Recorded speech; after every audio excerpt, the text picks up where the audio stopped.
death insurance on employees.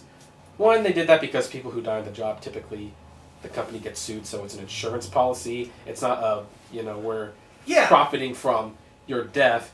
Two, most of them, because there might still be a couple out there, but most of them stopped doing that. And trust me, folks, I don't like Walmart. Walmart just stopped. From what I read, it said Walmart stopped doing that in 2000. I don't know how accurate that is. But yeah, no, that was, and even in that sense of them pointing out, yeah, that's shady. And yeah, it's kind of creepy. But is it, not even that, is it illegal? No. Is it like wrong in any other sense that they figured out a way to make money in a bizarro place? It's very cold and vicious. Right. But it has nothing to do with capitalism, the economy, or even really... Well, his point is that capitalism is all about the love of money and us acquiring more, and that was the point of it, is that leads to us doing stuff like that, where we're doing really immoral things in order to make more money. Both ways. Again, I mean, companies want to earn money, yes, but people want to make extra money, and they want to get more stuff. So it's everybody's fault, and he's going on talk shows talking about how he's being more fair this time, like, I've gone after a couple Democrats. One, Democrats are the only people giving good advice in this thing. Two, he goes after one. And I didn't even, no, Democrats, when he did interviews with senators, there was only Democrats. Yeah. It's like, come on. I know Republicans tend to favor economic side a little bit more sometimes, but you can't tell me you can't find one Republican. And I'm not a Republican. I'm not even, like I said, a lot of the stuff that's going on in the movie, I'm not horridly against. It's just him. Yeah. I mean, a lot of the points. I think, yes, certain things do need to change, yes, but you showing frickin' Rome and all this crap you made up, where you're standing there, where you're putting tape around the building, it's like, this is your, finale? Are you serious? You're going to put, because there's going to crime? Yeah, we know. Yeah. Okay, we know this. We've known this for years, that the American government does shit it's not supposed to. Right. And then, right now, just because he cares? I mean, this was such a scatterbrained, semi-juvenile, semi-serious, manipulative film that it just pissed me off. And he handled the bailout money very poorly. The first company he goes to get the money back, they repaid most of that bailout money, and then he's going like, why isn't any rich people ever in trouble? It's like, isn't that Bernie Madoff and stuff? Some people did get caught, and there was that one company whose name I can't remember. Somebody can leave in the comments below, but they took that bailout money and they gave bonuses to the CEOs, and then basically the government sued them and got it back. Well, a lot of the bonus stuff I've heard defenses of that weren't bad. The bonus thing, it's like anything else, it's a manipulation. It's the same thing as when Obama says we should have socialized healthcare or better healthcare reform, and somebody on the other side goes, "You're a Nazi." It's a stupid, simplistic argument that with that comes along, and it's very frustrating. That it's just like, oh, well, we're good bonuses. Well, it's like, some people fucking get bonuses in their job. I'm sorry. Right. They make a lot of money and they get $1 million bonuses. They are contracted to get that. When you bring in, when they're like, you need to fix this company, they hire a dude who makes millions of dollars and they say, can you fix our company? And he says, yes, but I get a bonus. Right, if I fix the company. Yeah, so it is put in there. Hell no, a lot of them were just, I get a bonus. Yeah. Because even if I don't do it, because you're taking my time to do it. And then we sit here and go, bonuses, those damn rich people. It's too simplistic. That's not as simple as the world freaking works. Right, exactly. And, getting on capitalism one more time, Moore's not making a point about capitalism. He's demonizing a word. Kind of like how some people demonize socialize. You might have reasons for doing it, but put out a solid argument for putting that word down. Don't just put a bunch of bad situations out there that may or may not be related to it, just to make it sound all scary. I actually did an interesting experiment after this movie, because I do this stuff. I'm weird this way, folks. I actually talked to several of the people who, were in the theater. There was 7, so I talked to 4 of them. Of the 4, 1 knew what capitalism meant. The others actually thought capitalism meant screwing small people over based on this film.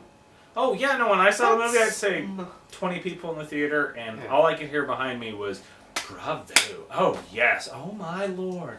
Ooh, Michael Moore's just shouting to the crowd on this one. Right. People who were going to like his movie anyway are the only ones that are going to see it, because he's already got this sort of stigma to him that people that disagree aren't going to see his movie. So whenever you're doing it, he's just shouting to the choir. Right. And it showed at the box office. He didn't make all that much. He made good for a documentary, but he didn't make as much as probably was hoped.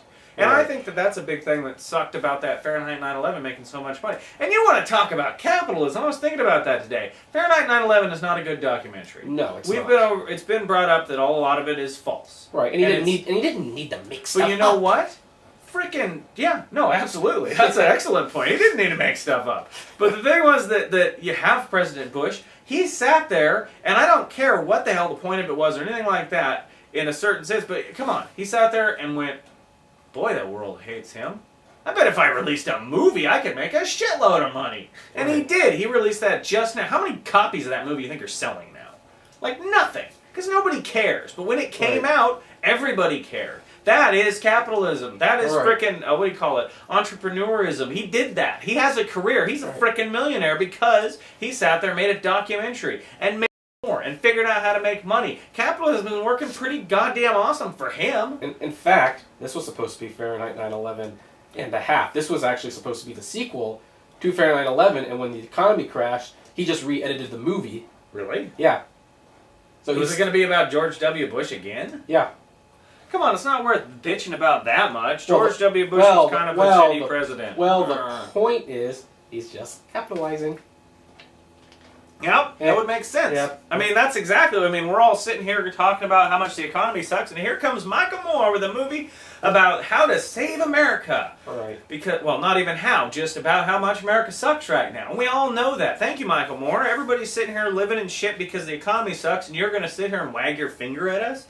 All right. Now, here's the thing. He got, from Fahrenheit 9/11, about $50 million personally, once the grosses were totaled and the DVD sales were totaled. He stands to gain about 20% gross profit off the top.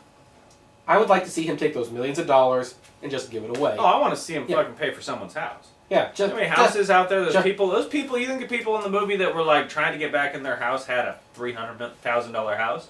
They probably had a $60,000 house or a $100,000 house. I have a $100,000 house, and I live in California, so that's not meaning I have a very nice house. Right. So come on. I mean, he could easily do that. He wants to help out. He probably does. You know, I'm not going to... That's what I don't viciously hate Michael Moore with an overt passion. Now, on some level, he probably does care. I'm sure he's actually trying with this, and I'm sure he gives money to charity and does nice things. It's just, for him, the way I kind of thought of it before is that once he became huge, it was like any other thing that becomes big. It's like a summer blockbuster. You have to make it big and dumb for the masses. Right. So here are documentaries that aren't smart, that aren't focused, that don't make a great point, but they're flashy and they're kind of funny in a little juvenile sort of way. Michael Moore can't pull off this schlubby guy shtick anymore. No, and that's probably not good for his health either. But, and here's another thing. If he really wanted to get the interviews that he claims he wants to get, he should just do what Penn and Teller does, have someone else make the phone calls. He could do any, yeah. No, there was a lot of stuff that in this movie that just, I swear I was the only person in that theater that was like, you bastard, you manipulative bastard. Because I could tell what it was like. This is crap. This guy's here. You're making such a juvenile joke here. Come on. Right. And it pissed me off. I was so furious when I saw this movie, and I had no want to dislike it. I mean, I know that you've mentioned before that you didn't like Fahrenheit. You were kind of already pissed about him. Right. And I just kind of went in like, you know, whatever, Michael Moore, let's see what's going on. And it was like, you bastard. Right. I was pissed. Mm-hmm. Right. Anyway. Well, anyway, grades. You know what? I've been thinking about this. I was going to be a little more generous, but after I've shouted about it, I'm not. I give this 1.5 stars. I give it 1 star for the scene, the very fairly inspiring scene with the people in the building. I really did like that moment. Yeah. And the inclusion of the Cleveland thing gave it a 0.5 star because I really like the Cleveland joke. But, well, I'm going to give it 0 stars, and here's the thing. I didn't hate it as much as Fahrenheit, or especially Slacker Uprising, but mainly because it fails on 2 levels. It's not really a documentary. It's not entertainment. I don't know how to grade it, so no stars. I'm sorry, I can't do that.